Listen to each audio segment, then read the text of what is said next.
বিশ্বনবীজি মেরাজ থেকে জান্নাতের ভিতরে ঘোরাঘুরি করতেই জিবরিল আলাইহিস সালামকে বললেন, জিবরিল বলো তো দেখি এই জান্নাতের ভিতরে প্রাসাদটা কার? জিবরিল আলাইহিস সালাম বললেন, ও নবী, আল্লাহ রাব্বুল আলামিন এই জান্নাতের ভিতরে সুন্দর করে প্রাসাদটা আপনার সাহাবী ওমরের জন্য বানিয়ে রেখেছে। কার জন্য বলেন? ওমর। কেন আমার ওমরের জন্য এত সুন্দর প্রাসাদ কেন? জিবরিল আলাইহিস সালাম বললেন, ও নবী, এইটা তো আজকে বানাই নাই, এই প্রাসাদ তো আল্লাহ রাব্বুল আলামিন আজকে বানাই নাই। যেই দিন আপনি দোয়া করেছিলেন আবু জেহেল, এই আবু জেহেলকে যেন আল্লাহ রাব্বুল আলামিন কোরআনের জন্য কবুল করে নেই, অথবা ওমরকে যেন আল্লাহ রাব্বুল আলামিন কবুল করে নেই। আবু জেহেল রে কবুল করে নাই, ওমর রে কবুল করেছে। ওই দিনে যে ওমর একটা মিছিল বাহির করে আল্লাহর নামে তাকবীর দিয়েছিল, সেই দিনে আল্লাহ রাব্বুল আলামিন ওমরের জন্য জান্নাতের প্রাসাদ বানিয়ে রেখেছে। নবী ওই দিনেই বানিয়ে রেখেছে। বিশ্বনবীর কলিজার ভিতরে একটা লালসা জাগলো, লালসা, একটা লোভ জেগেছে, লোভ জাগলেন বিশ্বনবীর কলিজার ভিতরে। বিশ্বনবী জিবরিল আলাইহিস সালাম রে বললেন, চলো না ওই প্রাসাদের ভিতরে যায়। জিবরিল আলাইহিস সালাম বললেন, আপনি যদি যান অবশ্যই যেতে পারবেন, আল্লাহর পক্ষ থেকে অনুমতি আছে। সুবহানাল্লাহ বলেন। অনুমতি দিয়েছে কে? আরো জোরে বলেন, কে? আপনি যদি যেতে চান তাহলে অনুমতি আছে, চলেন গো নবী। আপনি যদি যান গেট দিয়ে আপনি ভিতরে প্রবেশ করতে পারবেন। বিশ্বনবীজি পা উঠালেন, পা দেবেন, পাটাকে টান দিয়ে নিলেন, ভিতরে ঢুকলেন না, চলে গেলেন অন্যদিকে। হযরত ওমর রাদিয়াল্লাহু তাআলা আনহু যখন বর্ণনা করেছিলেন, বিশ্বনবী সাল্লাল্লাহু আলাইহি ওয়াসাল্লাম বর্ণনা করার সাথে সাথে আল্লাহ রাব্বুল আলামিনের পক্ষ থেকে যে প্রাসাদ, এই প্রাসাদের বর্ণনা করতে গিয়ে হযরত ওমর রাদিয়াল্লাহু তাআলা আনহু শুনলেন, কানলেন, আর বললেন, ও নবী, আমার মতো গুনাহগার ওমরের জন্য আমার আল্লাহ রাব্বুল আলামিন এত ভালোবাসা দেখিয়েছে, এত সুন্দর প্রাসাদ বানিয়ে রেখেছে। নবী গো, আপনি কি জন্য ওই প্রাসাদের ভিতরে ঢুকলেন না বলেন? বিশ্বনবীজি বললেন, ওমর, আমার আল্লাহর পক্ষ থেকে অনুমতি ছিল। ও ওমর, আমার আল্লাহ রাব্বুল আলামিন আমারে অনুমতি দিয়েছিলেন, আপনি ঢুকলে ঢুকতে পারেন। আমি ইচ্ছা করলে ঢুকতে পারতাম, কিন্তু যার জন্য প্রাসাদ বানাইছে ওই ব্যক্তি তো আমারে অনুমতি দেয় না। প্রাসাদ তো বানাইছে ওমরের জন্য, ওমর তো আমারে অনুমতি দেয় নাই। আমি যদি বিনা অনুমতিতে ওমরের প্রাসাদের ভিতরে ঢুকতাম, আর আমারে যদি বলা হতো, নবী, আমি তো আপনারে অনুমতি দেয় নাই, কেন ঢুকলেন? যদি এই কথাটা ওমর তুমি আমারে প্রশ্ন করতা, অবশ্যই আমি বিশ্বনবী তোমার উত্তরের জবাব আমি দিতে পারতাম না। ওমরের সম্মান কমাই নাই, ওমরের সম্মান বাড়িয়ে দিলেন কে? ইন্নাহু লাকুরআনুন কারীম ফি কিতাবিম মাকনুন। যারা এই কোরআন সম্মানিত কিতাবের সাথে সম্পর্ক করে, সম্মানিত কোরআনের সাথে বন্ধুত্ব করে, তাদের সম্মান আর মর্যাদা বাড়িয়ে দেন কে? সুবহানাল্লাহ বলবেন না? হযরত বেলাল রাদিয়াল্লাহু তাআলা আনহু, হাবশী বেলাল, কালো এই গোলাম হযরত বেলাল রাদিয়াল্লাহু তাআলা আনহু যেই দিন কালিমা পড়লেন, কোরআনের প্রেমিক হয়ে গেলেন, সম্মান মর্যাদা বাড়িয়ে দিলেন কে? যেই দিন কালেমা পড়লেন, উমাইয়া আঘাত শুরু করছে। বিশ্বনবীজি দেখলেন পিছন দিয়ে আবু হুরায়রা রাদিয়াল্লাহু তাআলা আনহু থেকে যায়েদের সাথে পরামর্শ করতে গিয়ে বিশ্বনবীজি বলে ফেললেন, আমি বিশ্বনবী বেলালকে খুব ভালোবাসি। বিশ্বনবীর যদি ভালোবাসা পাওয়া যায় আর কিছু লাগে? লাগে? লাগে? বিশ্বনবীজি বলেন, আমি বেলালকে খুব ভালোবাসি। কে আছে এই জায়গার ভিতরে আমার বেলালকে মুক্ত করে দিতে পারবে? হযরত আবু বকর সিদ্দিক রাদিয়াল্লাহু তাআলা আনহু বললেন, ও নবী, কোনো পেরেশান করবেন না, যা লাগবে প্রয়োজনে আবু বকরের জীবনের সব অর্থ সম্পদের বিনিময় হলে আমি উমাইয়ার হাত থেকে আপনার সামনে বেলালকে মুক্ত করে এনে দেব, আমি এনে দেব নবী, একটু ধৈর্য ধরেন। দৌড় দিয়ে চলে গেলেন, বেলালকে মুক্ত করে বিশ্বনবীর সামনে এনে দিলেন। মক্কা থেকে মদিনাতে বিশ্বনবীজি হিজরত করে গেলেন, বেলালও হিজরত করলেন। আল্লাহ রাব্বুল আলামিন পক্ষ থেকে আসলেন আজানের একটা ধ্বনি। বিশ্বনবীজি বললেন, আমার এই আজানের ধ্বনি সবচাইতে কালো কৃতদাস গোলাম বেলালের কণ্ঠে মানায়। সুবহানাল্লাহ বলে। আজান দিলেন তিনি, দীর্ঘদিন পর্যন্ত আজান দিলেন। মদিনার মসজিদে নববীতে আজান দেয়, প্রতিদিন আজান দেয়। বেলালের আজানে শত শত মুসল্লি, শত শত সাহাবীগুলো মসজিদের দিকে আসে। বাহির থেকে কিছু সফরে মসজিদে নববীর আশেপাশের লোক আসলো, আসার পরে বললেন, কে আজান দেয় এইটা?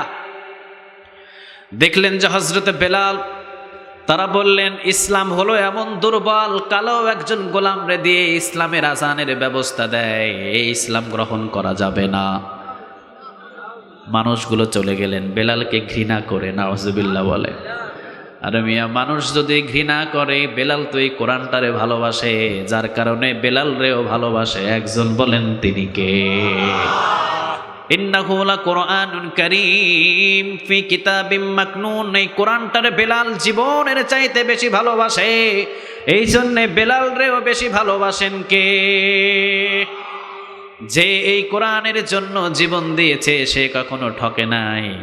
ওয়াল্লাহি, আল্লাহর কসম করে বলি, তার জান্নাতের সোজা রাস্তাটা প্রস্ত করে দিয়েছে কে? কোরআনের জন্য গলার ভিতরে যারা ফাঁসি পড়েছে, মনে করেন না যে অল্প বয়সে জীবন চলে গেছে, না, অল্প বয়সে জান্নাতের ভিতরে প্রবেশ করিয়েছে কে? সুবহানাল্লাহ বলবেন না? এই কোরআনের জন্য যদি হাতের ভিতরে হাতকড়া পড়ে, মনে করতে হবে এটা আপনার জন্য সৌভাগ্য। এই কোরআনের জন্য যদি এক ফোঁটা রক্ত আপনার ঝরে, মনে করতে হবে ওই এক ফোঁটা রক্তের জন্য কবুল করেছে কে? মসজিদ সবাই ঝাড়ু দিতে পারে না, সুবহানাল্লাহ বলে।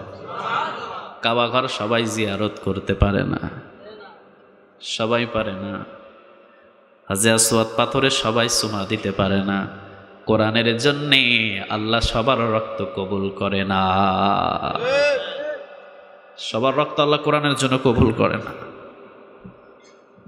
এই জন্য কোরআনের জন্য যদি আপনি হাজার রক্ত দেওয়ার প্রস্তুতি নেন, যতদিন পর্যন্ত আল্লাহ কবুল না করবে, ততদিন পর্যন্ত কোরআনের জন্য এক ফোঁটা রক্ত কবুল হবে। আর আল্লাহ যেই দিন কবুল করবে, জীবনও নিয়ে নিতে পারে। ঠিক না ভাই? ঠিক। জীবন দিতে রাজি আছেন? সবাই বলতে হবে, সবাই রাজি? কয়েকজন সাহাবী বুঝতে পারলেন, কয়েকজন সাহাবী বুঝতে পারলেন, বিশ্বনবীর কাছে বললেন, ও নবী, বেলালকে দেখে এসি সাকার করেছে বাহিরের কান্ট্রির কিছু মানুষ, নবী গো, বেলালকে মুয়াজ্জিনের চাকরি থেকে বরখাস্ত করে দেন।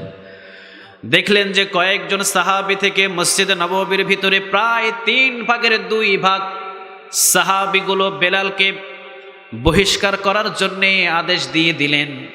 মাত্র কয়েকজন সাহাবী যারা বেলালের এই কষ্টগুলো দেখেছিলেন, তারা জবান থেকে কোনো কথা বাহির করছে না। বিশ্বনবীজি বলতে চাচ্ছেন না, এরপরেও বিশ্বনবীজি বলে দিলেন, বেলাল, ফজরের আজান থেকে তোমার আজান দেওয়া বন্ধ। আরেকজনকে মুয়াজ্জিন বানালেন। ফজরের আজান দেওয়ার জন্যে প্রস্তুতি, ফজরের আজান দেওয়ার জন্যে প্রস্তুতি নেওয়া হলো। কিন্তু হযরত বেলাল রাদিয়াল্লাহু তাআলা আনহু পৃথিবীর কারো কাছে নালিশ দেয় নাই, একজনের কাছে নালিশ দিয়েছে। বলেন তিনি কে? মসজিদে নববী থেকে সবাই বাহির হয়ে গেলেন, সবাই বাড়ি বাড়ি চলে গেলেন। বিশ্বনবী ও হযরত আয়েশা রাদিয়াল্লাহু তাআলা আনহার ঘরের দিকে চলে গেলেন। কিন্তু মসজিদে নববীর ভিতরে হযরত বেলাল এক কোণার ভিতরে বসে আছেন। তাহাজ্জুদ নামাজে বিশ্বনবীজি উঠলেন, হযরত আয়েশা রাদিয়াল্লাহু তাআলা আনহাও উঠলেন। গুনগুন একটা আওয়াজ আসলো। হযরত আয়েশা রাদিয়াল্লাহু তাআলা আনহা বললেন, হঠাৎ করে আওয়াজটা আজকে কোথায় থেকে আসে গো নবী? বিশ্বনবীজি বললেন, এই আওয়াজটা আমার পরিচিত আওয়াজ, এইটা তো আমার মুয়াজ্জিনের আওয়াজ। বিশ্বনবীজির বুঝতেও দেরি হয় নাই। কারণ যদিও বিশ্বনবী বরখাস্ত করে দিয়েছেন মুয়াজ্জিনের চাকরি থেকে, নালিশ বিশ্বনবীর কাছে করে নাই। নালিশ করার জন্য আরেকজন আছে, বলেন তো তিনি কে? আজও যারা পৃথিবীর ভিতরে চাকরি থেকে বরখাস্ত হয়ে যায়, ইমামতি চলে যায়, মুয়াজ্জিনি চলে যায়, চাকরি চলে যায়, দেশটাকে ছাড়তে হয়, মাহফিলের ময়দান ছাড়তে হয়, তারাও পৃথিবীর কারো কাছে চায় না, একজনের কাছে চায়, বলেন তিনি কে? তাফসীরুল কোরআন মাহফিল 20 বছর, 30 বছর, 40 বছর, 50 বছর পর্যন্ত এই তাফসীরুল কোরআন মাহফিলের ময়দানে কাজ করেছে। ওই মানুষদেরকে আমরা যদিও চিনেছি, কিন্তু কিছু মানুষ চিনে নাই। 4 দেয়ালের ভিতরে বন্দী যদিও করে রেখেছে, পৃথিবীর কারো কাছে নালিশ হয় না। বলেন তো একজনের কাছে নালিশ দেওয়ার জায়গা আছে না? না। আমার ছেলে গো, আমার মেয়ে গো, আমার সম্পদ চলে যায়, আমাকে খুন করা হয়, আমাকে গুম করা হয়, আমাকে রিমান্ডে নিয়ে যাওয়া হয়, পৃথিবীর কারো কাছে আমরা নালিশ করি না, একজনের কাছে নালিশ করি, বলেন তিনি কে? এই বিচার নয়। আমরা ওই দিনের বিচারের অপেক্ষায় আছি, ঠিক কি না? সেই দিন মাবুদের সামনে দাঁড়িয়ে বলবো, ইয়া রব, আমাদের কি এমন দোষ ছিল? শুধু পড়েছিলাম কালিমা আর প্রচার করেছিলাম তোমার কোরআনের বাণী, ঠিক কি না? কি এমন কষ্ট ছিল আমাদের? কি এমন দোষ ছিল আমাদের? আল্লাহ রাব্বুল আলামিন ডাক দিয়ে বলবে, আজকে ওই কথাগুলো তুলিস না, বল তোদেরকে কে এরকম অত্যাচার করেছে, দেখিয়ে দেওয়া হবে। দৌড় দিয়ে সে পা জড়িয়ে ধরবে, হাত জড়িয়ে ধরবে, গলা জড়িয়ে ধরবে, বলবে, ভাই দুনিয়াতে থাকতে বুঝি নাই, আজকে একটু তুই আমাদেরকে মাফ করে দে। দুনিয়াতে থাকতে বুঝতে পারি নাই, রাতের 1টা বাজে, 2টা বাজে, নিরপরাধ তাহাজ্জুদ গুজার আল্লাহওয়ালা মানুষদেরকে গোপনে গোপনে রায় দিয়ে দিয়েছি, আগামীকাল রাতের 1টা বাজে গোপনীভাবে ফাঁস দিয়ে দেওয়া হবে, রায় দিয়ে দিয়েছি। কিন্তু ভাই দুনিয়ার কিছু লোভ লালসার জন্য করেছিলাম, আজকে মাফ করে দে, গলাটা জড়িয়ে ধরবে। সেই দিন রবের কাছে বলবে, ইয়া রব, আমার কি দুনিয়াতে থাকার কি ইচ্ছা ছিল না? এই জালিমদের জন্যে আমি থাকতে পারি নাই। এদের ছেলে ছিল, এদের মেয়ে ছিল, এদের বিবি ছিল, আমার কি ছিল না? কিন্তু সব ত্যাগ করে, জোর করে, জুলুমি করে আমাকে ফাঁসিতে ঝুলিয়ে শেষ করে দিয়েছে। ও রব, আজকে তোমার দরবারে নালিশ জানালাম। আল্লাহ রাব্বুল আলামিন বলবেন, ধর। কাফিরদের একটা সিল থাকবে, ওই সিলটা তাদের কপালে মেরে দেবে। বিশ্বনবীজি বললেন, আল্লাহ রাব্বুল আলামিনের পক্ষ থেকে কিছু ফেরেশতা থাকবে, ওই ফেরেশতাগুলো যাদের কপালের ভিতরে সিল মারবে, জীবনে কোনোদিন জাহান্নামের কপাট দরজা বন্ধ হয়ে যাবে, কিন্তু তাদেরকে বাহির করবে না কে? এত সোজা নয়, এই বিচার নয়। আমরা সেই বিচারের অপেক্ষায় আছি, ঠিক কিনা? হযরত বেলাল রাদিয়াল্লাহু তাআলা আনহু সারা রাত মসজিদে নববীতে ফজরের আযান দেওয়ার জন্য সর্বপ্রথম মুয়াজ্জিন আসলেন। সুন্দর কণ্ঠে উঁচু স্থানে উঠে আযান দিয়ে দিলেন, আল্লাহু আকবার, আল্লাহু আকবার, আল্লাহু আকবার, আল্লাহু আকবার, আশহাদু আল্লা ইলাহা ইল্লাল্লাহ, আশহাদু আল্লা ইলাহা ইল্লাল্লাহ, আশহাদু আন্না মুহাম্মাদুর রাসূলুল্লাহ, আশহাদু আন্না মুহাম্মাদুর রাসূলুল্লাহ। আজান হয়ে গেল। বিশ্বনবীজি নিজেও আসলেন, সবাই আসলেন। ডান দিকে তাকায়, বাম দিকে তাকায়, মসজিদে নববী থেকে চতুর্দিকে তাকায়, কিন্তু সুবহে সাদেকের ঘোনাঘুনি এখনো দেখা যায় না। সমস্ত সাহাবীগুলো দেখলেন, কিরে, তাহাজ্জুদ নামাজের সময় তো এখনো আছে। সবাই দেখলেন, সর্বনাশ, এখনো পর্যন্ত সুবহে সাদেক হয় না। বেলাল রাদিয়াল্লাহু তাআলা আনহু মসজিদের কোনায় বসে আছেন। বিশ্বনবীজি বললেন, বেলাল, এদিকে আসো। বেলাল রাদিয়াল্লাহু তাআলা আনহু সামনে আসলেন। বেলাল রাদিয়াল্লাহু তাআলা আনহুকে সামনে বসানোর পর একটু পরেই জিবরিল আলাইহিস সালাম আসলেন। এরপরে বললেন, ও নবী, আপনার মসজিদে নববীতে কি আজকে আজান হয় না? ও নবী, আপনার মসজিদে নববীতে কি এখনো আজান হয় নাই? বিশ্ব নবীজি বললেন, হ্যাঁ, কত কণ্ঠস্বর দিয়ে আমার মসজিদে নববীতে আজান হয়েছে। জিবরিল আলাইহিস সালাম বললেন, গো নবী, আপনার এই মসজিদে নববীতে আজকে যে আজান হয়েছে এটা মসজিদে নববীর ছাদ পর্যন্ত ভেদ হয় না। এইটাই মসজিদে নববীর ছাদের ওই পার্শ্বেও যায় নাই। কিন্তু আপনার একজন মুয়াজ্জিন আছেন হযরত বেলাল রাদিয়াল্লাহু তাআলা আনহুর আজান আল্লাহর আরশ পর্যন্ত ধাক্কা লেগে যায়। ও নবী, আপনি বাদ দিয়েছেন মুয়াজ্জিনি থেকে, আল্লাহর পক্ষ থেকে আদেশ এসেছে হযরত বেলাল রাদিয়াল্লাহু তাআলা আনহু যতদিন থাকবে মুয়াজ্জিনি করবে, কেউ তার বিপক্ষে কথা বলতে পারবে না। এই জন্যে কোরআনটারে যখনই সম্মান করবেন, কোরআনের পক্ষে যখনই থাকবেন, কোরআন নিয়ে যখনই বিশ্লেষণ করবেন, কোরআনের পক্ষে যখনই কথা বলবেন, আপনার পক্ষেও কথা বলবে কে? সবাই বলেন, কে? আবু বকর সিদ্দিক রাদিয়াল্লাহু তাআলা আনহু কোরআনকে কম ভালোবাসতেন না বেশি? সবাই বলেন, কম না বেশি? বিশ্বনবী বললেন, যুদ্ধের ময়দানে দিনের জন্যে, কোরআনের জন্যে দান করতে হবে। কে কে দান করবে? আসো। চাদরটা মিলিয়ে দিয়ে বসে রাখলেন। বিশ্বনবী সাল্লাল্লাহু আলাইহি ওয়াসাল্লামের চাদরের ভিতরে সবাই দান করলেন। আবু বকরকে বললেন, ও আবু বকর, তুমি আনছো কি? তোমার জন্য তো এখনো চাদরটা আমি গোলাই না। সুবহানাল্লাহ বলেন। তুমি যখন দান করবা তোমার দানটা শেষ দান হবে। আবু বকর, তোমার জন্য এখনো পর্যন্ত চাদরটা মেলে দিয়ে আমি বসে আছি। হযরত আবু বকর সিদ্দিক রাদিয়াল্লাহু তাআলা আনহু সামনে এসে কিছু ছেড়ে দিলেন। ঝাড়ু দিয়ে এরপরে কয়েকটা দিরহাম এবং কয়েকটা টুকরা ফেলে দিলেন বিশ্বনবীজির সামনে। বিশ্বনবীজি দেখলেন, মুচকি একটা হাসি দিলেন আর বললেন, আজকের অঙ্কটা বেশির অঙ্ক হবে না, আজকের অঙ্কটা কম থেকে শুরু হবে। যে আজকে বেশি দান করেছে তাদেরটা আগে হবে না, যে কম করেছে ওখান থেকে শুরু হবে। সুবহানাল্লাহ বলেন। সবার প্রশ্ন এলো, সবাই বললেন আমরা এত দিলাম। বিশ্বনবীজি বললেন, কত দিয়েছো?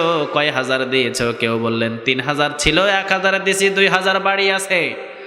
আবার কেউ বললেন 3 বস্তা ছিল, 1 বস্তা দিয়েছি, 2 বস্তা বাড়ি রেখে এসেছি। সর্বশেষ আবু বকর সিদ্দিক রাদিয়াল্লাহু তাআলা আনহু বললেন, ও আবু বকর, এই কোরআনের জন্যে, কোরআনের রাজ কায়েমের জন্যে কি তুমি দান করলা? হযরত আবু বকর সিদ্দিক রাদিয়াল্লাহু তাআলা আনহু বললেন, নবী গো, ঘরের কোনায় কোনায় খুঁজেছি, কোনো কিছু বাকি আছে কিনা? সুবহানাল্লাহ বলেন। ঘরের কোনায় কোনায় খুঁজলাম, কোনো কিছু বাকি আছে কিনা। সব কোনায় কোনায় খোঁজার পর দেখলাম যা আছে সব ব্যাগের ভিতরে ঢুকিয়েছি। ও নবী, ঘর থেকে বাহির হওয়ার সময় দেখলাম আমার বিবির হাতে একটা স্বর্ণমুখী সুই দিয়ে আমার বিবি সেলাইয়ের কাজ করেছিল। বিবির হাত থেকে স্বর্ণমুখী সুইটা টান দিয়ে নিয়েছি। বলেছি, আমার বিবি যদি বেঁচে থাকি, পরিবর্তে দিনের কাজ যখন দিন কায়েম হয়ে যাবে, কোরআনের রাজ কায়েম হয়ে যাবে, বিবি পরিস্থিতি যদি ভালো হয়, তোকে স্বর্ণমুখী সুই একটা আমি কিনে দিব। তবে আজকে তোর স্বর্ণমুখী সুইটা দে, কোরআনের জন্য এটাও দান করে দিব। স্বর্ণমুখী সুইটা নিয়ে এসে দিয়ে দিলেন। বিশ্বনবীর চাদর মোবারকে সব দান করেছেন। চোখের পানি বাহির হলো বিশ্বনবীর। কোরআনের রাজ কায়েমের জন্য যেই দান করেছেন, দানের কথা শুনে ও মিয়া, যেই দিন আমার রাসূল কান্না করেছে, আবু বকরের দান দেখে রাসূল যদি কান্না করে, আমার আল্লাহ কি আবু বকররে ভুলে গেছে? কথা বলেন, ভুলছে? হযরত আবু বকর সিদ্দিক রাদিয়াল্লাহু তাআলা আনহু কোরআনরে ভালোবেসেছেন, নবীরে ভালোবেসেছেন। আবু বকরের সম্মান মর্যাদা বাড়িয়ে দিয়েছে কে? এত সম্মান, এত মর্যাদা। হযরত আয়েশা রাদিয়াল্লাহু তাআলা আনহা আকাশের তারকা গণনা করা শুরু করলেন। বিশ্বনবী বললেন, আয়েশা, আকাশের তারকা গণে শেষ করতে পারবা না। এই আকাশের তারকা অগণিত তারকারে আয়েশা, তবে এই আকাশের তারকার চাইতে আমার একজন সাহাবী আছে, হযরত ওমর রাদিয়াল্লাহু তাআলা আনহু। ওই ওমরের আমলের চাবিকাঠি অনেক বেশি। আকাশের তারকা গুনতে পারবা, ওমরের আমলটা গুনে শেষ করতে পারবো না। সুবহানাল্লাহ বলেন। আয়েশা মনটা একটু নারাজ, একটু খারাপ করলেন। বিশ্বনবীজি বললেন, আয়েশা বুঝতে পেরেছি, তোমার বিবি তোমার বাবার কথা বলি নাই। ও আয়েশা, তোমার বাবার কথা তো আমাকে বলতে হবে না, তোমার বাবার কথা বলে একজন, তিনি কে? আমার রাসূলের তো বলা লাগে না তোমার বাবার কথা, আমার রাসূলের তো পক্ষ লওয়া লাগে না তোমার বাবার পক্ষে, কারণ তোমার বাবার পক্ষে আমি উকিল নিব কেন? তোমার বাবার পক্ষে তো মালিক তিনি প্রস্তুত হয়ে আছে। আর আমি নবী তোমার বাবার পক্ষ নিব কেন? যিনি বানাইছে তোমার বাবারে উনি তো তোমার বাবার পক্ষে। সুবহানাল্লাহ বলেন। আমি বিশ্বনবী পক্ষ নিব তার, আল্লাহ যার বিপক্ষে, ঠিক না ভাই? ঠিক। ও আয়েশা, তোমার বাবা হলো এমন বাবা, অল্প কিছু আমলের খাতিরে তুমি যখন মনটা নারাজ হয়েছে রে আয়েশা, জানতে পেরেছো? আয়েশা শোনো, তোমার বাবা যেই দিন আমার সাথে মক্কা থেকে মদিনাতে হিজরত করেছিল, যেই দিন মক্কা থেকে মদিনাতে তোমার বাবা হযরত আবু বকর সিদ্দিক রাদিয়াল্লাহু তাআলা আনহু হিজরত করেছিল, ও আয়েশা, ওই হিজরতের দিনের সারা দিনের নেকের ঘটনাটা আমি বলবো না রে আয়েশা। তোমার বাবা যতটুকু সময় গুহার ভিতরে আমার সঙ্গী হয়েছিল, তোমার বাবার পরুর উপরে মাথা রেখে, হাঁটুর উপরে মাথা রেখে আমি বিশ্বনবী কিছু সময় বিশ্রাম করেছিলাম। যতটুকু সময় তোমার বাবার ওর উপরে মাথা রেখে আমি বিশ্বনবী বিশ্রাম করেছি, অতটুকু সময়ের নেক যদি আল্লাহ এক পাল্লাই দেয়, আর সারা পৃথিবীর ওমর সহ আবু বকর বাদ দিয়ে, ওমর সহ ওসমান সহ সমস্ত মুসলমানের নেক যদি এক পাল্লাই দিয়ে দেয়, আবু বকরের নেকের ওজন বেশি হয়ে যাবে। আবু বকরের এক কদমের নেক সারা বিশ্বের সমস্ত মুসলমানদের চাইতেও বেশি। সুবহানাল্লাহ বলেন।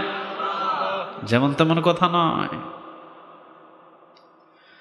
হযরত আবু বকর সিদ্দিক রাদিয়াল্লাহু তাআলা আনহু সম্মানিত এই কোরআন, ইন্নাহু লাকুরআনুন কারীম, সম্মানিত কোরআনটারে আবু বকর সিদ্দিক রাদিয়াল্লাহু তাআলা আনহু টাচ করেছেন, সম্মান করেছেন, দান করেছেন। আবু বকরের সম্মান মর্যাদা বাড়িয়ে দিয়েছেন কে? সম্মান বাড়ালেন বিশ্বনবীজি মেরাজ থেকে ফিরে আসছেন। বিশ্বনবীজি মেরাজ থেকে বাহিরে হতে আসতেই দেখলেন যে বিশ্বনবীর পিছনে মিছিলের আওয়াজ। মিছিলের আওয়াজ কম হয় না বেশি হয়? সবাই বলেন, কম না বেশি? বিশ্বনবীজি বললেন, মিছিলের আওয়াজ। আমি জান্নাতের পিছন দিকে তাকালাম, আমি জান্নাতের পিছন দিকে তাকিয়ে দেখি 8টা জান্নাতের স্তর আবু বকরের নাম ধরে মিছিল করা শুরু করেছে। এক জান্নাতের স্তর বলে, ও আবু বকর আমার ভিতরে প্রবেশ করো। আরেকজন বলে, ও আবু বকর আমার ভিতরে প্রবেশ করো। বলেন তো দেখি আবু বকরের সম্মান মর্যাদা বাড়িয়ে দিয়েছেন কে? কোরআনটারে ধরার কারণে, কোরআনের রাজ কায়েমে ব্যস্ত থাকার কারণে আবু বকরকে ঠকায় নাই, বরং আবু বকরকে জিতায়া দিছে কে? আর জোরে বলতে হবে কে? প্রতিদিন মসজিদে নববী থেকে আবু বকর সিদ্দিক রাদিয়াল্লাহু তাআলা আনহু নামাজ আদায় করে প্রতিদিন নিজের ঘরের দিকে যায়। একজন কাফের প্রতিদিন আবু বকররে গালি দেয়, আবু বকররে ফকির ফকির বলে প্রতিদিন গালি দেয়। আজকে দেয়, কালকে দেয়, পরশু দেয়, প্রতিদিন আবু বকররে ফকির ফকির বলে গালি দেয়। কারণ আবু বকর তো ফকির পৃথিবীর কারো জন্য হয় নাই, দান করতে করতে ফকির হয়েছেন একজনের জন্যে। বলেন তো তিনি কে? সর্বশেষ একদিন আবু বকর একটা দান করেছিলেন, এই দানটা আল্লাহর কাছে পছন্দ হয়েছে। সুবহানাল্লাহ বলেন। আবু বকরের গায়ের ভিতরে একটা দামি জামা ছিল, এই জামাটা তিনি বাজারে বিক্রি করলেন, টাকা নিলেন। টাকা নেওয়ার পর ওই টাকা দিয়ে সালার শট কিনলেন। সালার শট কেনার পর হযরত আবু বকর সিদ্দিক রাদিয়াল্লাহু তাআলা আনহু নিজের গায়ের মাপ দিয়ে সালার চটটা কেটে রশি লাগিয়ে লাগিয়ে সালার শট সেলাই করে নিজের গায়ে পরিধান করে জামার বাকি অংশ টাকা মিসকিন এবং এতিমদের কাছে বিলিয়ে দিয়েছে। জিবরিল আলাইহিস সালাম বিশ্বনবীর পাশে এসেছেন। বিশ্বনবী মুস্কি হাসি দিয়ে বললেন, জিবরিল, আজকে তোমার গায়ের ভিতরে সালার শটের জামা কেন? জিবরিল আলাইহিস সালাম বললেন, ও নবী, আজকে আমি শুধু জিবরিলের গায়ে সালার শটের জামা নয়, আপনার সাহাবী আবু বকরের গায়েও সালার শটের জামা। ও নবী, এই জিবরিল ইচ্ছা করে সালার শটের জামা পরে নাই। আবু বকর যখন সালার শটের জামা পরেছে, আল্লাহ রাব্বুল আলামিন আদেশ করেছেন, আবু বকরের দানটা আজকে আমার কলিজাটা পোড়াইয়া দিছে। ফেরেশতাদেরকে অনুমতি দিলাম, সকল ফেরেশতাও আজকে সালার সোটের জামা পরিধান করবা। কি দান রে ভাই, কি দান করলেন, কি সম্মান করলেন এই কোরআনটারে। মর্যাদা কমে নাই, অনেক উপরে মর্যাদা। সুবহানাল্লাহ বলেন। প্রতিদিন মসজিদে নববীতে নামাজ আদায় করে ঘরের দিকে ফিরে যায়, ফকির বলে গালি দেয়। কি বলে গালি দেয় বলেন? আরো জোরে বলেন। ফকির ফকির ফকির বলে প্রতিদিন আবু বকরকে দোকানদার একটা গালি দেয়, আজকে দেয়, কালকে দেয়, পরশু দেয়, প্রতিদিন গালি দেয়। কিন্তু আরহাম উম্মতি বি উম্মতি আবু বকর, হযরত আবু বকর সিদ্দিক নরম না গরম? সবাই বলেন নরম না গরম? নরম তো নরম, বিশ্বনবীর পরেই হলেন তিনি নরম। এমন নরম, হাজার আঘাত করবে কিন্তু প্রতিবাদ নাই। সুবহানাল্লাহ বলেন। এই কাফেরের বাচ্চা প্রতিদিন আবু বকরকে ফকির বলে গালি দেয়, কারণ আবু বকরের কাছে এখন দোকান নাই, পাট নাই, সম্পদ নাই, বাড়ি নাই, গাড়ি নাই। কোরআনের জন্য একজনের জন্য দান করেছে, বলেন তিনি কে? মক্কার ভিতরে আবু বকরের সবচেয়ে বড় বড় কাপড়ের দোকান ছিল, সবগুলোই কোরআনের জন্য দান করে দিয়েছে। সুবহানাল্লাহ বলেন। আজকে সে আবু বকরকে ফকির বলে গালি দেয়, আবু বকর মনের ভিতরে কষ্ট নেয় না, কোনোদিন উত্তরও করে নাই। কিন্তু হঠাৎ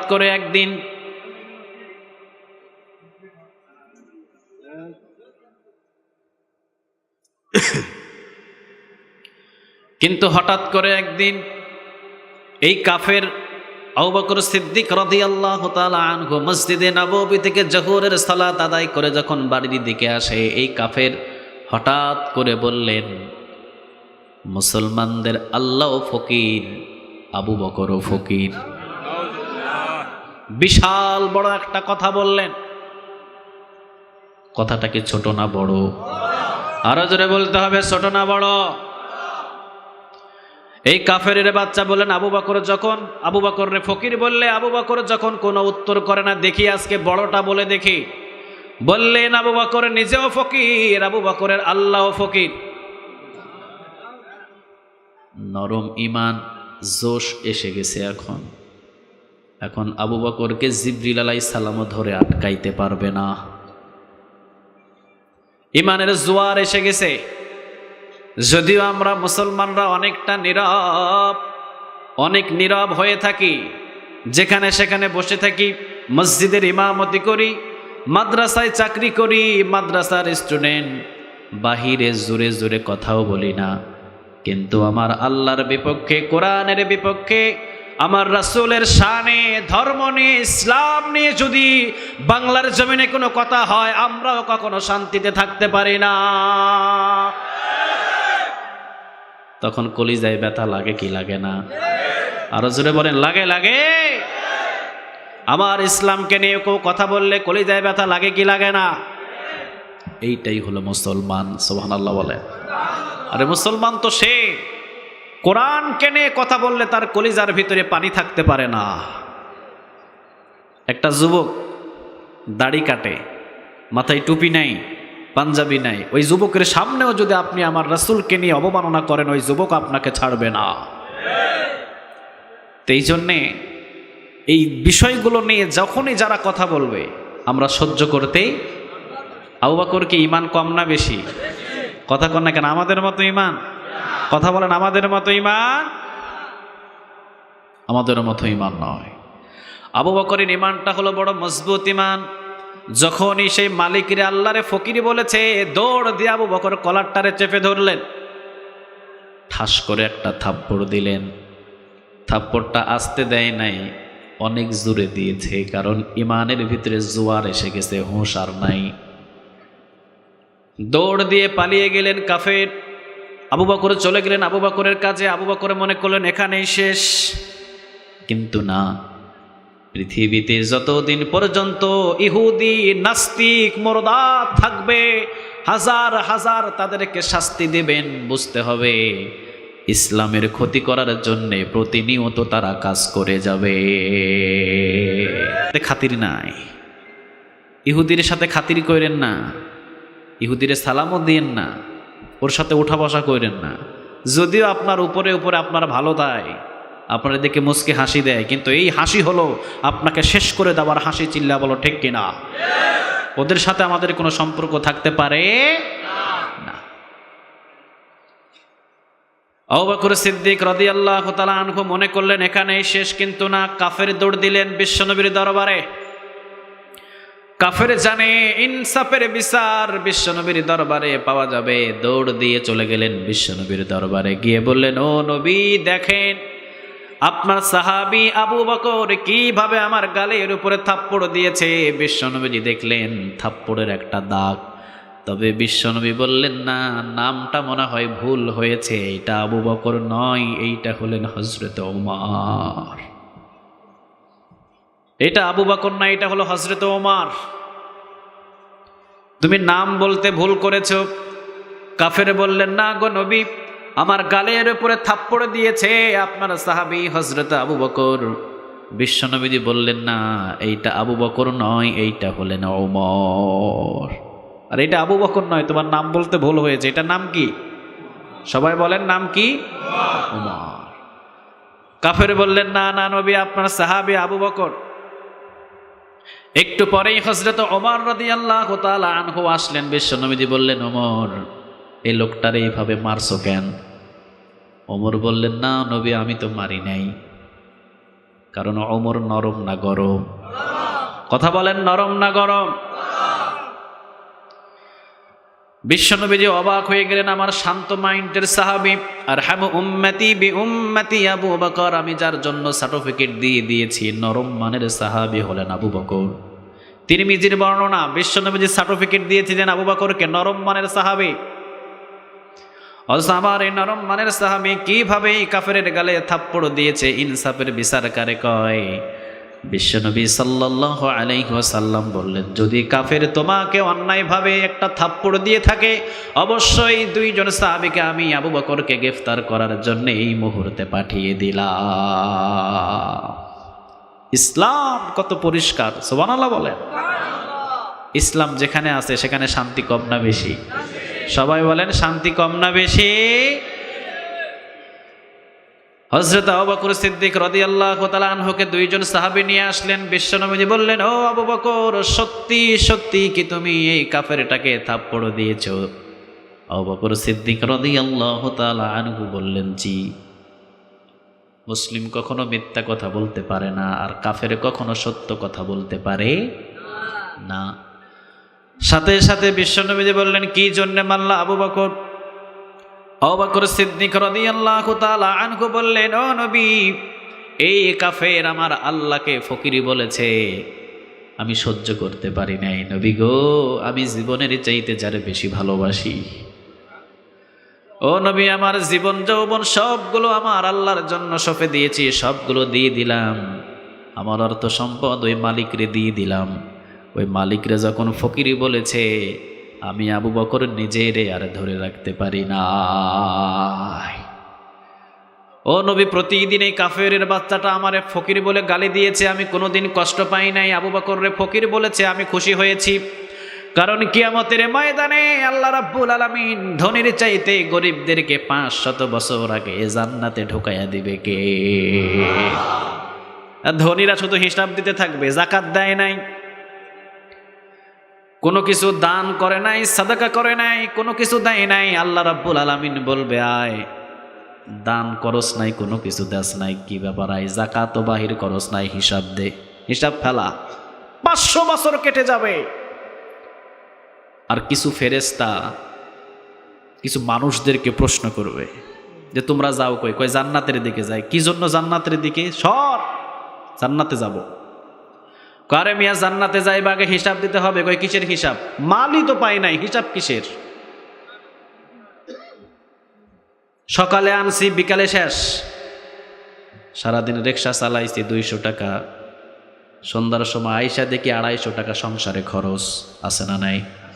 মালই তো নাই রে, হিসাব কিসের দিব আমি? ফেরেশতারা বলবে, ও রব, এরা তো আপনার কাছে হিসাব দিতে চায় না। তিরমিজির বর্ণনা, আল্লাহ রাব্বুল আলামিন বলবে, হিসাব দিতে চায় না কেন? জিগা, কি জন্য তারা হিসাব দিতে চায় না? বান্দারা বলবে, আল্লাহ, এই যে দেখেন হাতের ভিতরে এখনো কড়া, কান্ধের উপরে এখনো কড়া পড়ে আছে, পরিশ্রম করেছি, কষ্ট করেছি, ওই ব্যথাগুলো এখনো শরীরের ভেতরে অনুভব করি। আল্লাহ রাব্বুল আলামিন বলবে, আমি তো এদেরকে মালই দিই নাই, হিসাব হবে কি বিগাইরি হিসাব, বিনা হিসাবে জান্নাতে যা। গরিবদেরকে বিনা হিসাবে জান্নাতের ভিতরে ঢুকায় দেবে কে? কয়শো বছর? 500 বছর আগে। এই জন্য আবু বকর বললেন, ও নবী, আমারে ফকির বলে আমি আলহামদুলিল্লাহ পড়ি, সুবহানাল্লাহ বলেন। কিন্তু যেদিন আমার আল্লাহরে ফকির বলে গালি দিয়েছে, এই দিন আবু বকর আর সহ্য করতে পারে নাই, থাপ্পড় দিয়েছি। বিশ্বনবীজি বললেন, তুমি এই আবু বকরের আল্লাহরে ফকির বলে গালি দিলা কেন? কাফের কয় আমি গালি দিই নাই। কাফের কখনো সত্য কথা বলে? কথা বলেন, সত্য কথা বলে? কাফের কখনো সত্য কথা বলে না। কাফের বললেন, ও নবী, আমি আবু বকরের আল্লাহরে গালি দিই নাই। আবু বকর বলছেন গালি দিয়েছে, কাফের বলছেন গালি দিই নাই। বিশ্বনবীজি বললেন, আবু বকর, তুমি বলছো গালি দিয়েছে, ও বলছে গালি দেয় নাই, কিন্তু তুমি একটা যে থাপ্পড় দিয়েছো ওকে তুমি স্বীকার করেছো, তোমারটা রাইট, স্বীকার করলা, কিন্তু ওর পক্ষ থেকে যে গালি দিয়েছে তুমি তো প্রমাণ করতে পারো না, তাহলে একটা সাক্ষী হাজির করো। তৃতীয় পক্ষ একটা সাক্ষী হাজির করতে হবে। আবু বকর যদি সাক্ষী হাজির না করতে পারো, কাফেরকে যেইভাবে থাপ্পড় দিয়েছে ওইভাবে থাপ্পড় একটা কিন্তু তোমার গালের উপরে পড়ে যাবে। ওমর রাদিয়াল্লাহু তাআলা আনহু রাগে গড়গড় করছে। ওমর রাদিয়াল্লাহু তাআলা আনহুকে বললেন, ওমর ইজলিস, ওমর শান্ত হও, ওমর ইনসাফের বিচার আমি বিশ্বনবী তো পৃথিবীর কারো আইন দিয়ে করি নাই, একজনের আইন দিয়ে করি, বলেন তিনি কে? বিশ্বনবীর বিচারটা হলো ইনসাফের বিচার। চেহারা দেখে, বংশ দেখে, পরিচয় দেখে, ছেলে দেখে, মেয়ে দেখে বিশ্বনবী কখনো বিচার করতেন না। দলের কর্মী হয়েছে, ঘুষ খেয়েছে, সুদ খেয়েছে, খুন করেছে, জেনা করেছে, 7 খুন মাপ। আর আরেকটা দলের ছেলে যদি তাহাজ্জুদ গুজার হয়, 5 ওয়াক্ত নামাজি হয়, দিনদার হয়, পরহেজগার হয়, তাহাজ্জুদ নামাজের যায় নামাজ থেকে ধরে নিয়ে যায়, এইটারে ইনসাফের বিচার বলে না। সাইনবোর্ডে আছে আমি অমুক, মাপ, আর আমি করি না, আমি করি কোরআনের দল, আমার জন্য 1000 রিমান্ড, 1000 জেনা, 1000 কষ্ট, ঠিক কিনা? বিশ্বনবী যে বিচার করতেন না, দল দেখে বিচার নয়, ছেলে দেখে, মেয়ে দেখে, আত্মীয় স্বজন দেখে বিচার নয়। কুরাইশ বংশের একটা মহিলা চুরি করলো, কুরাইশ বংশের মহিলাটা চুরি করার সাথে সাথে বিশ্বনবীজি বললেন, চুরি করেছে, হাত 2টা কেটে দাও, কারণ চুরি করলে হাত কাটতে হবে, আইনটা কার? আরো জোরে বলেন, আইনটা কার? আছে বাংলাদেশে? আছে? কথা বলেন, আছে? আছে। যতদিন পর্যন্ত পার্লামেন্টে কোরআন না পুষবে ততদিন পর্যন্ত আইনটা বাস্তবায়ন কেউ করবে না। চিল্লা বলো ঠিক কিনা? কারণ করবে কে? যারা করবে তাদের তো হাত আগে কাটা পড়বে, ঠিক না? রাস্তা খেয়েছে 10 কিলো, কিছুদিন আগে শুনলাম পায়খানা খাইছে, পায়খানার টাঙ্কিটাও খাইয়া ফেলছে। পায়খানার বাজেটও খাইছে, টাঙ্কি যেটা খরচা ওইটাও খাইছে। ওয়ালা তাজিরু ওয়াজিরাতু বিজরা, পায়খানার টাঙ্কি নিয়ে কিয়ামতের ময়দানে উঠবি তুই। পায়খানা নিয়ে উঠবি, পায়খানার টাঙ্কি নিয়ে উঠবি, 10 কিলোমিটার রাস্তা তোর কাঁধের উপরে চাপাইয়া দিবে কে? ইনসাফের বিচার। কুরাইশ বংশের একটা মহিলা চুরি করলো, বিশ্বনবীর কাছে বিচার এলো। বিশ্বনবী বললেন, হাত 2টা কেটে দাও, কারণ চুরি করলে হাত কাটার আইন এইটা পৃথিবীর কেউ করে দেয় নাই। চুরি করলে হাত কাটার আইন একজনা করেছে, বলেন তো তিনি কে? একজন সাহাবী দাঁড়িয়ে বললেন, ও নবী, আপনি কার হাত কাটার জন্য অনুমতি দিয়েছেন? আপনার নিজের বংশের মানুষ। আমরা বলি না এরকম? আরে আমার দলীয় লোক সাপোর্টে আছে, ঠিক না? কয়দিন আগে দেখেন নাই আমাদের নারায়ণগঞ্জে শামীম ওসমান সাহেব কয়, আমার দলীয় লোকের হাত পা ভাঙছো কেন? দোষ করেছে ওইটা দেখে না, কয় আমার দলীয় লোকের মারছো কেন তুমি? ইনসাফ বলে না এগুলো রে।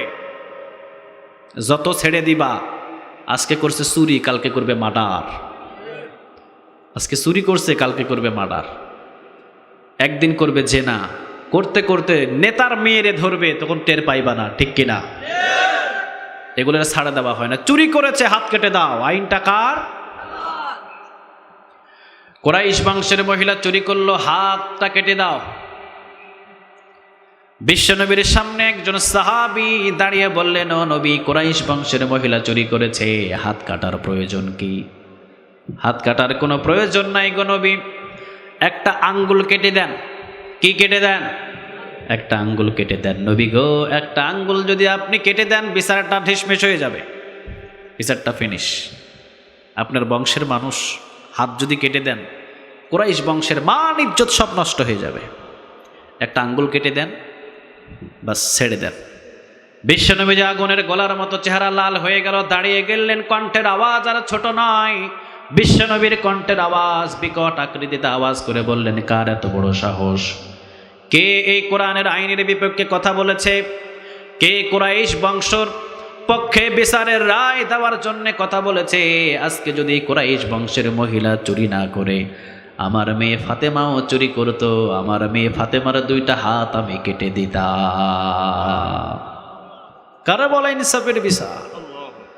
বিশ্বনবীজি বললেন, আবু বকর তাড়াতাড়ি সাক্ষী হাজির করো। যদি সাক্ষী না থাকে, অবশ্যই আবু বকর তোমার গালের উপরে কিন্তু থাপ্পড় পড়বে। আবু বকর সিদ্দিক রাদিয়াল্লাহু তাআলা আনহু নিচের দিকে তাকিয়ে বললেন, ও নবী, আমার কাছে তো কোনো সাক্ষী নাই, কারণ এই কাফের যখন আমার আল্লাহরে ফকির বলে গালি দিয়েছে, তখন ওই জায়গার ভিতরে আমি আর এই কাফের ছাড়া কেউ ছিল না। নবী গো, আমার পক্ষে কোনো সাক্ষী নাই, যা করার আপনি করে দেন। আপনি যেইটা করবেন আবু বকর ওইটা মানতে রাজি।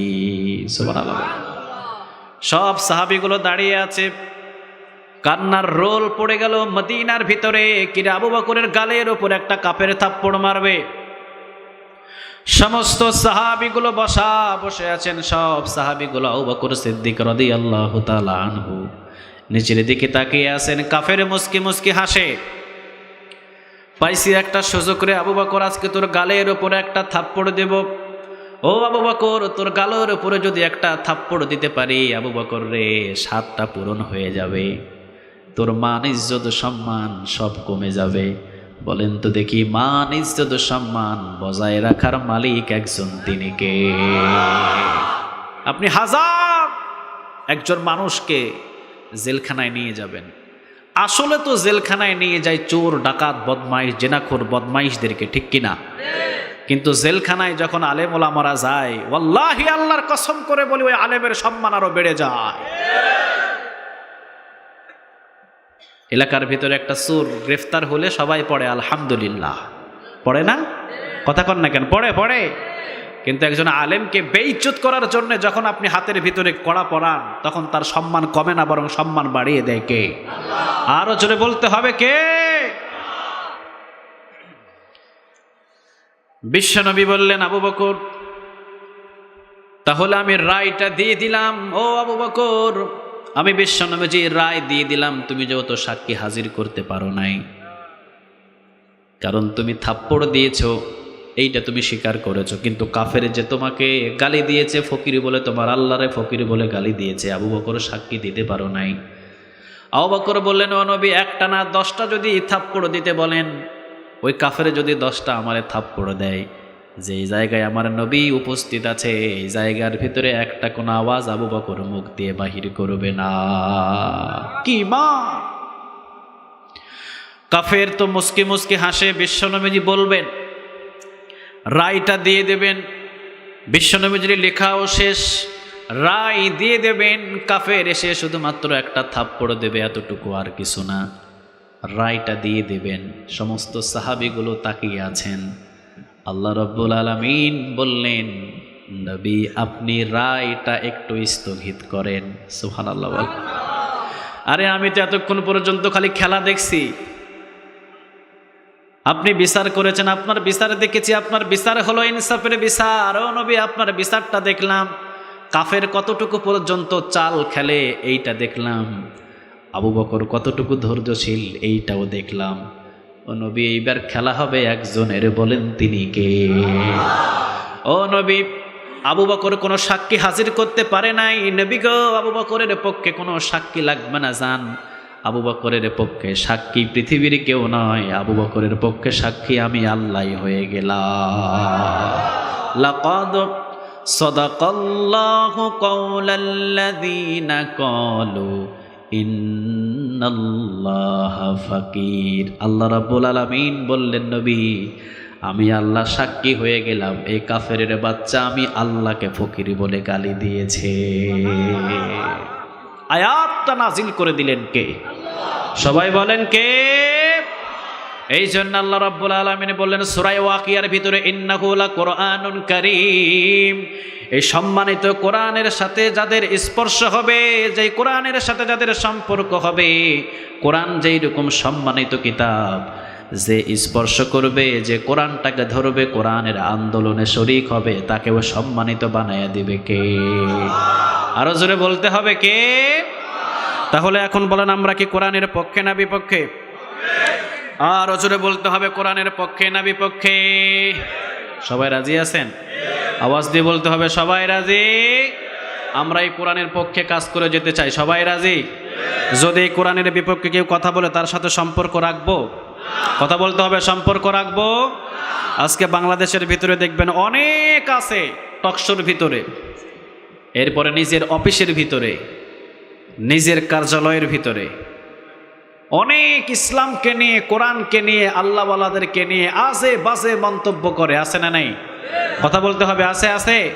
কিছুদিন আগে নিজের কার্যালয়ে বসে বসে ডক্টর মুরাদ হাসান সাহেব ধর্ম নিয়ে কথা বলেছিল, ঠিক কিনা? আমার মিজান ভাইকে নিয়ে কথা বলেছিল, ইসলামকে নিয়ে কথা বলেছিল, কোরআনকে নিয়ে কথা বলেছিল। আমরা বলতে চাই, এই কথাগুলো ঢাকা শহরের ভিতরে নয়, সংসদ ভবনের ভিতরে নয়, এই কথাগুলো টকশোর ভিতরে নয়, টিভি চ্যানেলের ভিতরে নয়, এই কথাগুলো চাঁদপুরের দেশে এসে, চাঁদপুরের ভূমিতে এসে বলে যাও, পিঠের চামড়া নিয়ে ঢাকা শহরে যাইতে পারবা না।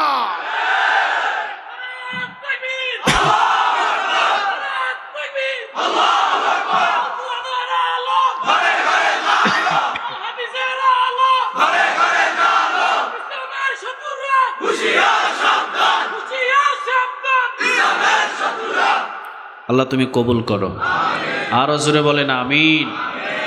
এই জন্য কথাগুলো পুলিশ পাহারা দিয়ে 2-7 সেনাবাহিনী পাশে রেখে, বাহির হলেও সামনে 3-4টা গাড়ি, পিছনেও 3-4টা গাড়ি, শুধু গার্ড আর গার্ড, ঠিক না?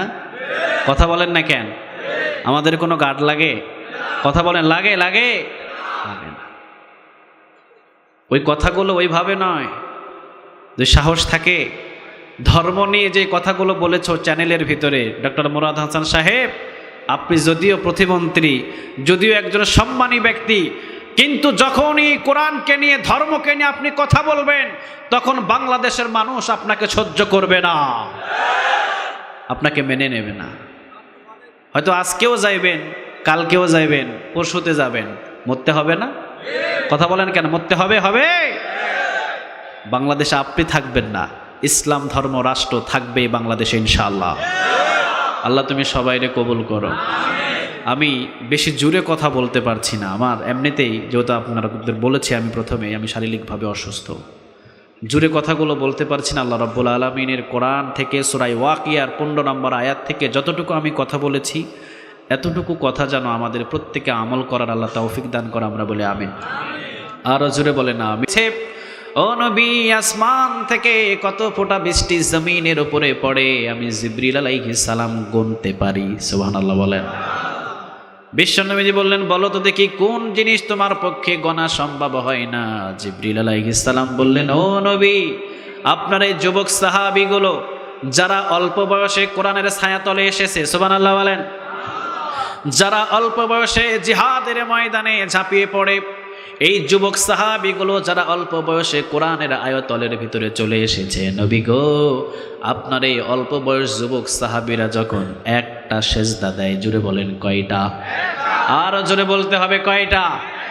ও নবী, আপনার এই যুবক সাহাবীগুলো, মানে যুবকেরা যারা কোরআনের ছায়াতলে এসেছে যৌবন বয়সে, নবী, যুবকেরা একটা সেজদা দেয়, আমি জিবরিল আলাইহিস সালাম আসমান থেকে কত ফোঁটা বৃষ্টি জমিনের উপরে পড়ে গুনতে পারি, কিন্তু এই যুবকেরা একটা সেজদা দেয়, ওই একটা সেজদার নেক যে আমার আল্লাহ রাব্বুল আলামিন কত, তো ওই যুবকের আমল নামায় লিখে দেয়, আমি জিবরিল গুনে শেষ করতে পারি না। এই জন্য যুবকেরা যারা কোরআনের ছায়াতলে এসেছো, তোমাদের সম্মান কম না বেশি? এই সম্মান বাড়ায় দিয়েছেন কে? আর জোরে বলতে হবে কে? হযরতে সাআদ সালামি। নামটা কি? হযরতে সাআদ সালামি রাদিয়াল্লাহু তাআলা আনহু, টকবগে যুবক, কিন্তু ঈমান আনলেন, কালেমার পথে আনলেন, কালেমা পড়ে মুসলিম হলেন। মদিনার ভিতরে 8 মাস পর্যন্ত ঘোরাঘুরি করলেন। দীর্ঘদিন ঈমানের পথে এসেছেন, কিন্তু মদিনার ভিতরে 8 মাস ঘোরাঘুরি করলেন, কোনো বিবাহ হয় না। বিশ্বনবী সাল্লাল্লাহু আলাইহি ওয়াসাল্লামের দরবারে গিয়ে বললেন, ও নবী, আমি সাআদ সালামি 8 মাস পর্যন্ত এই মদিনার আনাচে কানাচে ঘুরেছি, কেউ আমারে পছন্দ করে না। আমার মুখের ভিতরে একটু বসন্তের দাগ, চেহারাটা অনেক কালো, বয়স হয়ে গেছে অনেক বেশি। নবী গো, মদিনার ভিতরে কেউ আমারে পছন্দ করে না, বিবাহের জন্য। বিশ্বনবীজি বললেন, সাআদ সালামি, তোমার বিবাহের জন্য আমি প্রস্তাব পাঠাবো। মদিনার ভিতরে সব চাইতে সুন্দরী নারীর সাথে তোমার বিবাহ হবে। আরে বিবাহ হবে না মানে? মদিনার সব চাইতে সুন্দর নারীর সাথে তোমার বিবাহ হবে। সুবহানাল্লাহ বলেন। বিশ্বনবীজি বলেন, খবর নাও, উপযুক্ত মেয়ে কার বাড়িতে আছে? একজন সাহাবী বললেন, অমুক সাহাবীর ঘরের ভিতরে একটাই মেয়ে উপযুক্ত আছে, মদিনার ভিতরে অনেক সুন্দরী। বিশ্বনবীজি বললেন, যাও, আমার কথা বলবা, বিবাহ হয়ে যাবে, হয়ে যাবে বিবাহ, যাও। বিশ্বনবীর সামনে বললেন, ও নবী, আপনি একটা লিখিত পত্র দিয়ে দেন, একটা সিল দিয়ে দেন, একটা সাইন দিয়ে দেন। যদি দিয়ে দেন তাহলে আমার জন্য সহজ হবে। সুবহানাল্লাহ নাই? বিশ্বনবীজি লিখে দিলেন, আমি সাআদ সালামিরে পাঠালাম তোমার মেয়ের জন্য পাত্র হিসাবে, বিবাহটা করে দাও।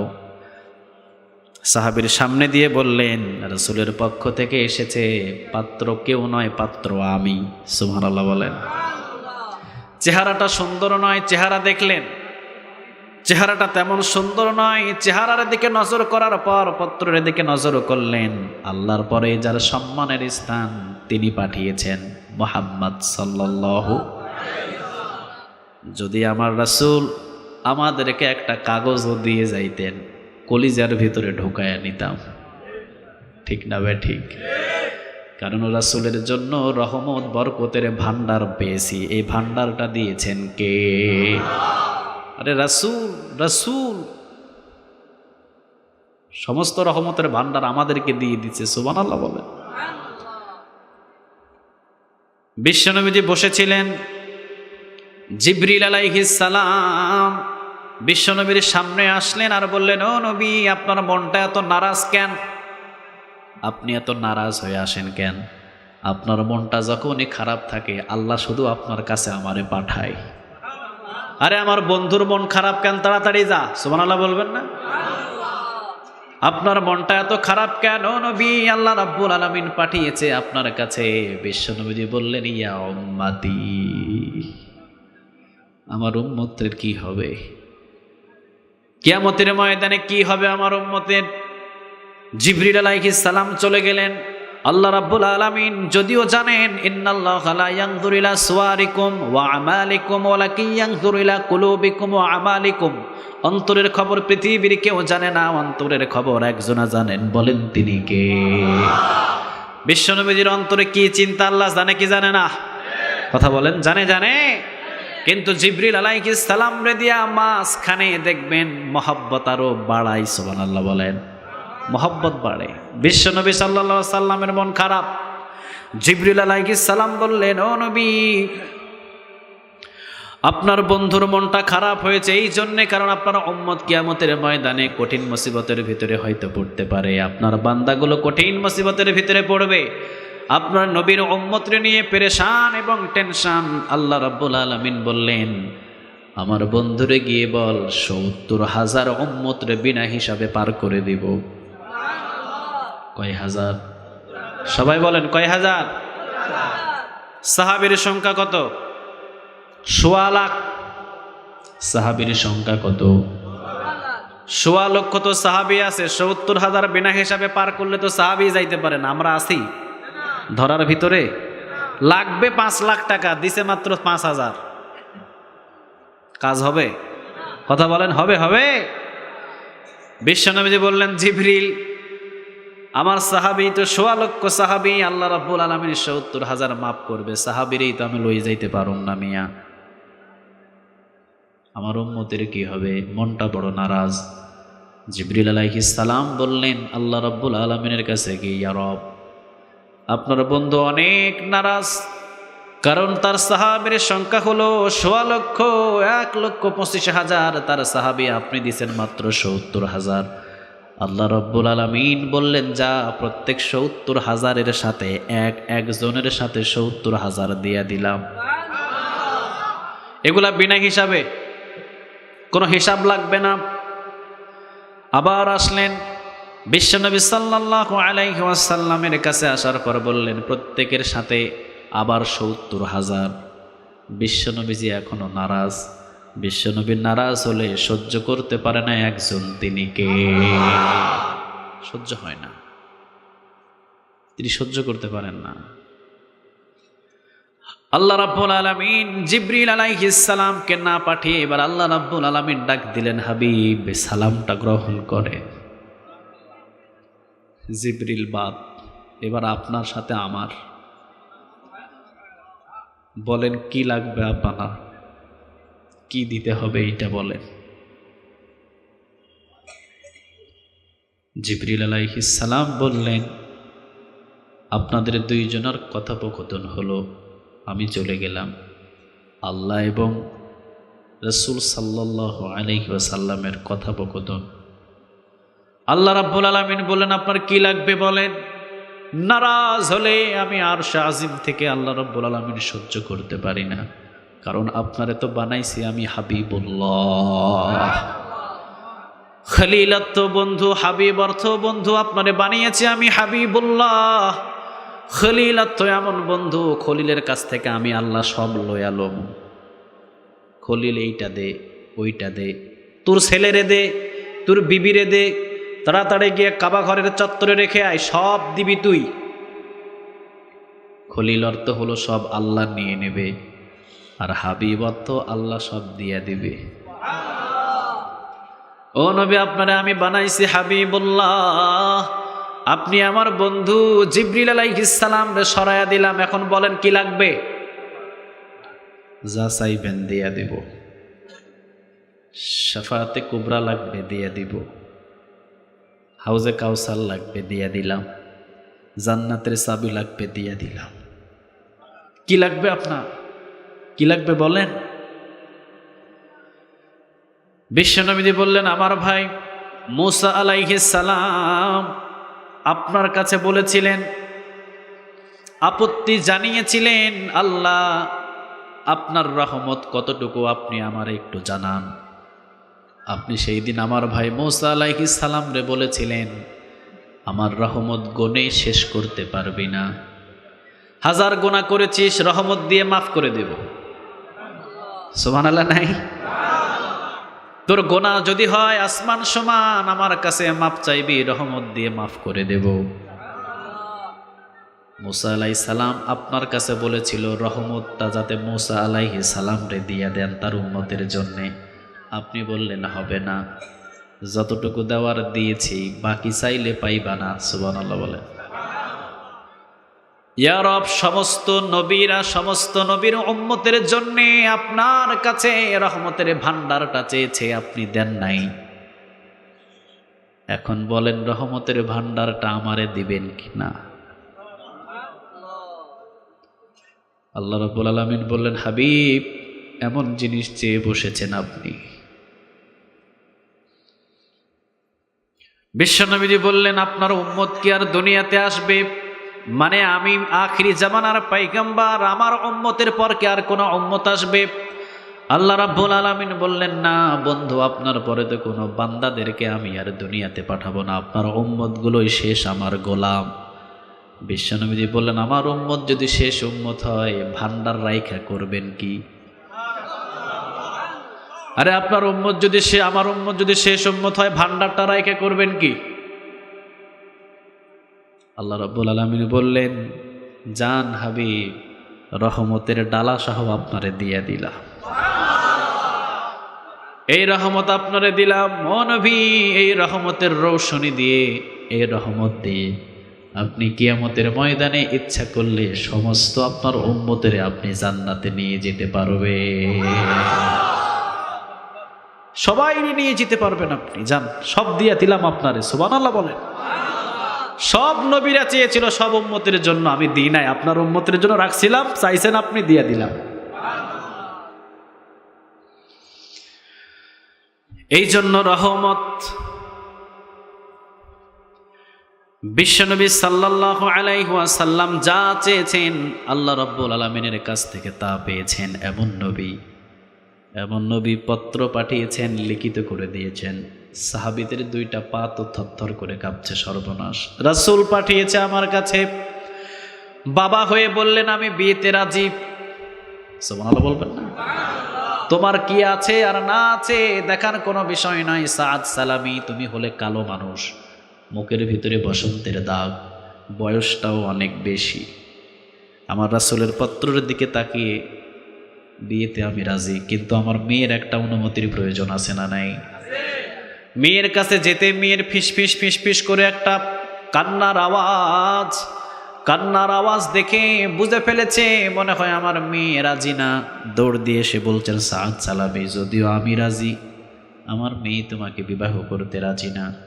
সাদ সালামি চলে গেলেন। মেয়ে ভিতর ডেকে ডাক দিয়ে বললেন, বাবা ছেলেটা কোথায়? সুবহানাল্লাহ নাই? কোথায় ছেলেটা? বাবা বললেন, মা ছেলেটা তো বিদায় দিয়ে দিয়েছি, তোমার কান্নার আওয়াজ শুনে মনে করেছি তুমি বিয়েতে রাজি নয়। মেয়ে বললে, বাবা এটা তো দুঃখের কান্না নয়, এটা তো সুখের কান্না। আমার রাসূল আমার জন্য পত্র পাঠিয়েছে, আমার রাসূল আমার জন্য বিয়ের পাত্র পাঠিয়েছে, আমি মেয়ে হয়ে আমার কপালটা ধন্য হয়ে গেছে। ও নবী, আমার রাসূল আমার জন্য বিয়ের পত্র পাঠিয়েছে, ছেলে কালো না সাদা, ছেলে বেঠে না লম্বা, এটা দেখার তো আমার কোনো প্রশ্নই ওঠে না। আমার রাসূল পাঠিয়েছে, আমার রাসূলের পছন্দের সাথে যদি আমার পছন্দ মিলাইতে পারি, কিয়ামতের ময়দানে তো একটা ওসিলা খুঁজে পাবো।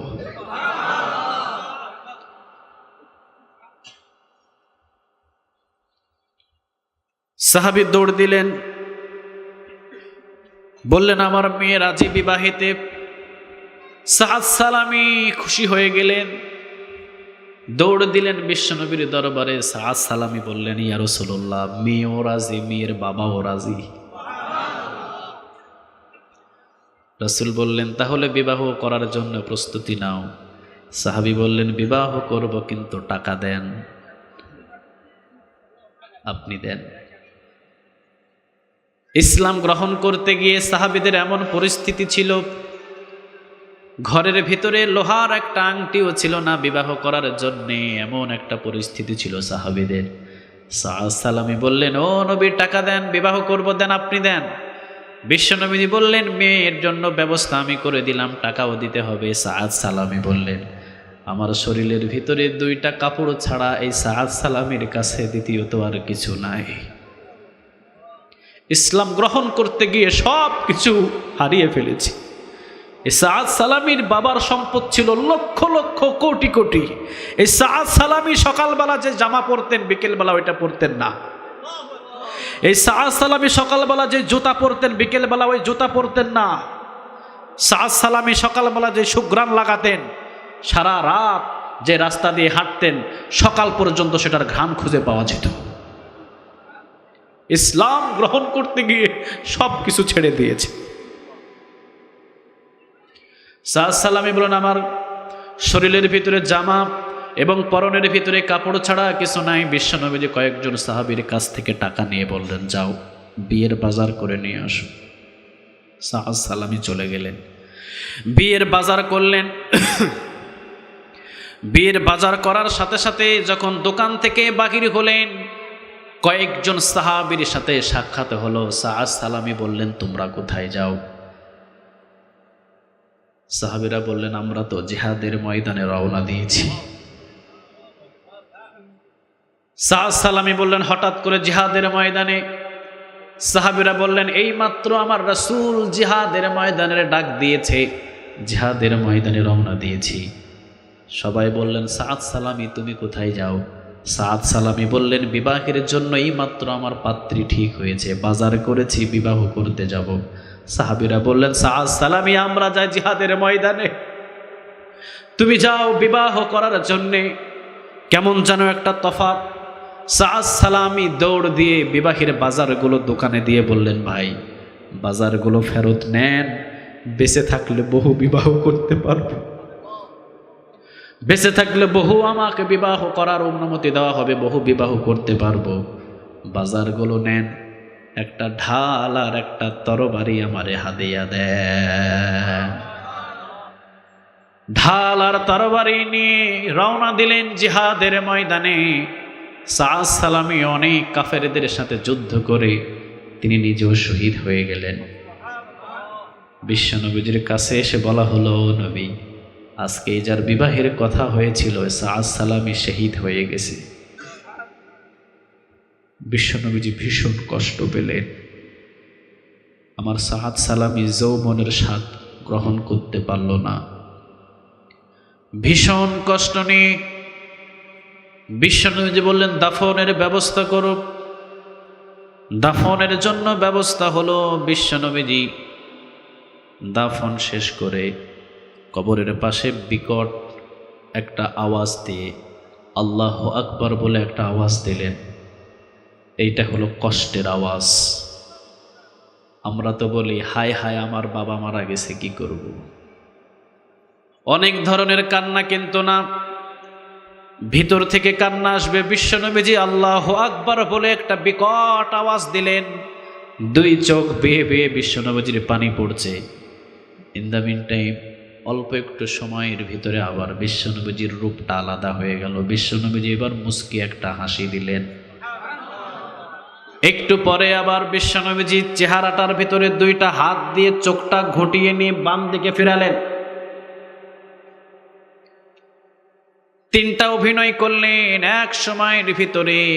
সাহাবীরা বললেন, নবী একই সময়ের ভিতরে তিনটা অভিনয় আপনার?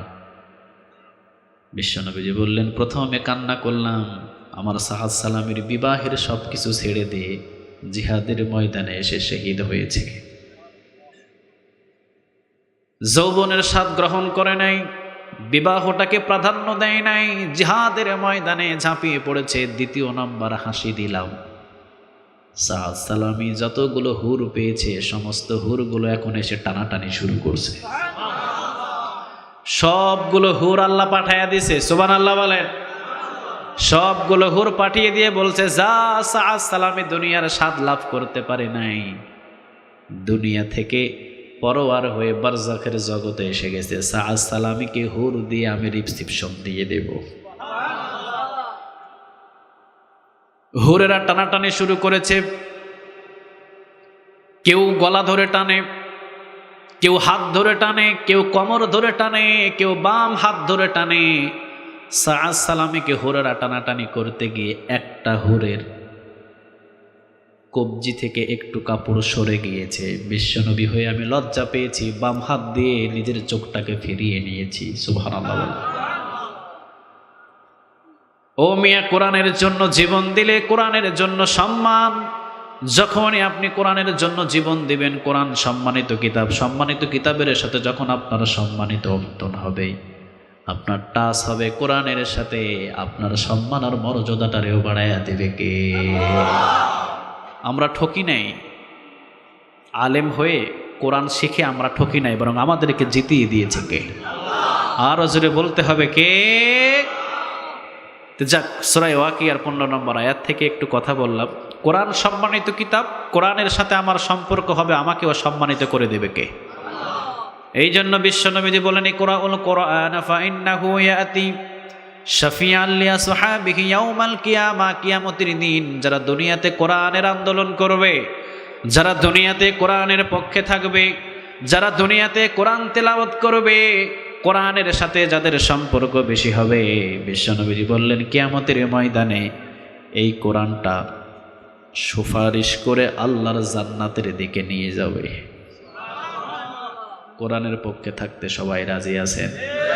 আরো জোরে বলতে হবে, সবাই রাজি? লিল্লাহে তাকবীর, লিল্লাহে তাকবীর, লিল্লাহে তাকবীর। আল্লাহ তুমি সবাইরে কবুল আর মঞ্জুর করেন। আজকের এই ময়দানটাকে তুমি কবুল করে নিও, কিয়ামতের ময়দানে নাজাতের ওসিলা বানাইয়া দিও। যতটুকু আলোচনা করেছি প্রত্যেকটা আলোচনা আমি নিজে এবং সবাইকে আমল করার তৌফিক দান করুন।